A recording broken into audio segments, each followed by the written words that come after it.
Hello. આપણે ઘણી વખત કહીએ કે ફલાણા ભાઈ મને આકસ્મિક રીતે મળી ગયા. વાસ્તવમાં આપણે કોઈને આકસ્મિક મળતા નથી. હંમેશા તેની પાછળ કોઈ ઉદ્દેશ્ય રહેલો હોય છે. કહે છે કે some people come in our life as blessings and some as lessons. આપણને કોઈને પહેલી વખત મળવાનું થાય ત્યારે એ મુલાકાત પાછળ કોઈક કારણ છુપાયેલું હોય છે જે આપણને સમય જતાં જ ખ્યાલ આવે છે. એ મુલાકાત આશીર્વાદરૂપ પણ હોય અથવા તો આપણને કંઈક પાઠ ભણાવવા માટે પણ હોય. બંને ઘટનાઓ છે તો ફાયદાકારક જ, પણ અલગ અલગ પ્રકારે. So remember that we don't meet people by accident. They are meant to cross our path for a reason.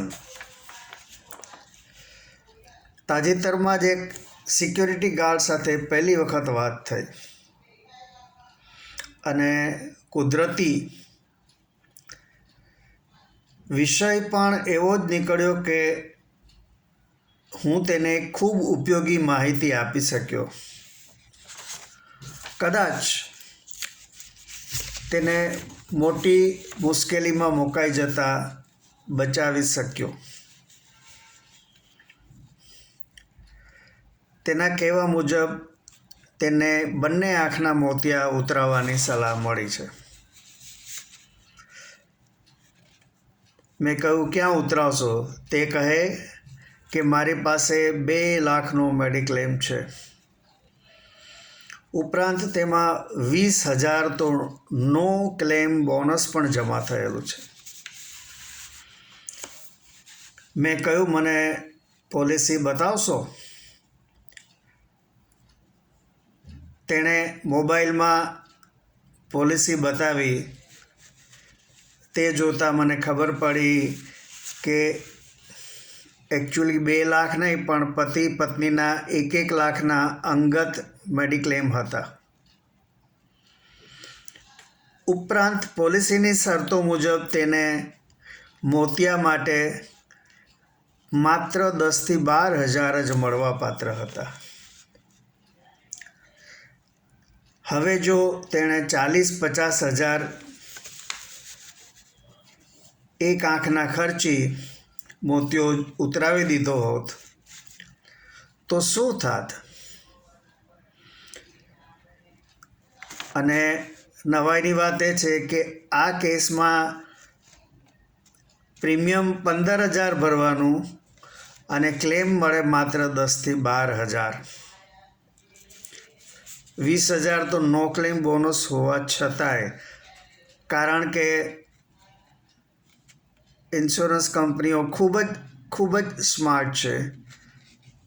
Close number so and so મુજબ તમને આમાં આટલા જ મળે, આમાં આટલા કપાત થઈ જાય, એવું બધું ખૂબ જ કોમ્પ્લિકેટેડ બનાવી દીધું છે. એટલે ઘણી વખત એ એમ માનતો હતો કે એની પાસે તો 2 લાખનો ક્લેમ છે એટલે આરામથી 2 આંખના જે 80-90,000 થાય મોતિયો ઉતરાવી શકશે. એ સિક્યોરિટી મેન અને એક યુપીના વડીલ વાતો કરતા હતા, હું સાંભળતો હતો. ઘણી વખત લોકોને રામાયણની 1-2 ચોપાઈ બોલતા આવડતી હોય, એ બોલીને પોતાનું જ્ઞાન પ્રદર્શિત કરતા હોય છે. તેમને વાસ્તવિક જીવનની અજ્ઞાનતા મુશ્કેલીમાં મૂકી શકે લોકો મિથ્યા જ્ઞાનના પોટલા ઊંચકીને ફરતા હોય છે, મોટી મોટી બળાસ મારતા હોય છે. મેં તે વડીલને જ્ઞાન પીરસતા સાંભળ્યા કે વાલીની પત્ની તારા અને રાવણની પત્ની મંદોદરી બંને બહેનો હતી. બહુ ઓથેન્ટિકલી તે વાત કરતા હતા. વાસ્તવમાં તારા અસુરોના ગુરુ શુક્રાચાર્યની પુત્રી હતી અને મંદોદરી માયાસુરની પુત્રી. આ બધાથી એટલું સ્પષ્ટ થાય છે કે વર્તમાન જીવનમાં નિર્ણયો લેવામાં પૌરાણિક કથાઓની વાતો કે જ્ઞાન કંઈ કામ નથી લાગતું. હા, માત્ર ગાર્ડન કે સોસાયટીના બેન્ચ પર બેસી સમય પસાર કરવા અથવા લોકોને પ્રભાવિત કરવા માટે જ તેની ઉપયોગિતા હોય છે. ખરેખર તો જ્ઞાની હોવાનો ભ્રમ એ જ મોટી અજ્ઞાનતા છે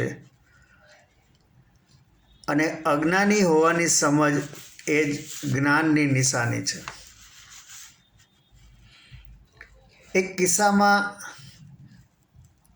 લીવરની ગંભીર બીમારીમાં એક બેનને હોસ્પિટલમાં દાખલ કરવા પડ્યા.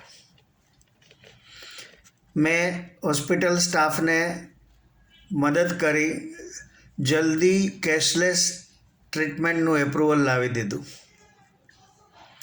બેનની ટ્રીટમેન્ટ કેશલેસમાં ચાલુ થઈ અને જેમ જેમ સમય જતો ગયો તેમ હોસ્પિટલનું બિલ વધતું હતું, પરંતુ મેડિક્લેમ હોવાથી થોડી ધરપત હતી.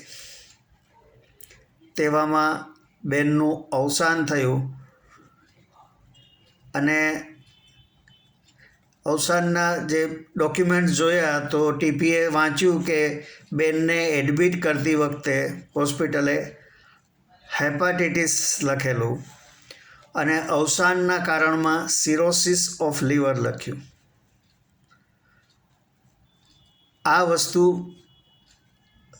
ખરેખર સમજ્યા વગર બદઇરાદાથી ટીપીએએ કેશલેસનું રિજેક્શન આપી દીધું.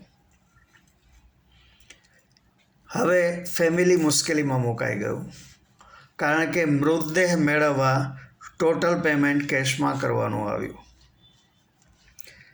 મેં ટીપીએ અને વીમા કંપનીની ઝાટકણી કાઢી તેમને લખ્યું કે તમને ખબર છે કે હેપાટાઇટિસ અને સિરોસિસ બંને લીવરની ગંભીર બીમારી છે. દાખલ થતી વખતે એક સ્ટેજ હોય અને ડેથ વખતે બીજું સ્ટેજ પહોંચી ગયું હોય તો આમાં તમારે રિજેક્શનનું કયું કારણ તમે શોધીને પરેશાન કરો છો? અને મેં જે ઝાટકણી કાઢી એના પરિણામે એ લોકોએ કેશલેસ પાછું સ્થાપિત તો કરી દીધું, પરંતુ એ જે હોસ્પિટલની સ્ટાફની છોકરીઓએ મને કહ્યું કે સર, આવું ઘણી વખત બને છે અને પેશન્ટના સગાઓ ખૂબ જ મુશ્કેલીમાં મુકાય છે. 5 લાખનું કેશલેસ હોય તો શું થાય?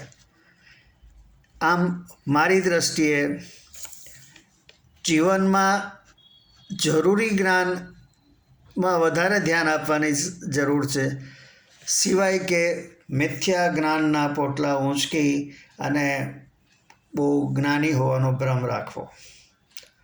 આપને મારી આ વાત ગમી હોય તો મારા વિડીયોને લાઈક કરજો, આપના ગ્રુપમાં શેર કરજો અને મારી ચેનલને સબસ્ક્રાઈબ કરજો. આભાર. આવજો.